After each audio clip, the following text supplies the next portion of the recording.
The following message is transmitted at the request of the National Aeronautics and Space Administration and approved for transmission by the United States government. This is not a test. Repeating, this is not a test. At 4:24 p.m. Eastern Daylight Time, NASA confirmed that the Earth's velocity has suddenly increased and is slowly accelerating. It is expected to reach the speed of light in the next hour. Once the Earth's velocity reaches the speed of light, chunks of the Earth will vanish and the Earth's velocity will decrease. In addition, the Earth is moving away from the Sun and it will exit the solar system. Asteroids, meteors, and other space rocks will collide with the Earth. Severe weather and earthquakes will occur across the planet. This is an extinction-level event. There is no reason to stay calm.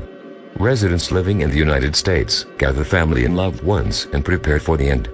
If you are religious, pray to your God or gods. The President of the United States has selected a quote from the Bible to play over the air. Romans 6:23. For the wages of sin is death, but the gift of God is eternal life in Christ Jesus our Lord. This concludes the final activation of the emergency alert system.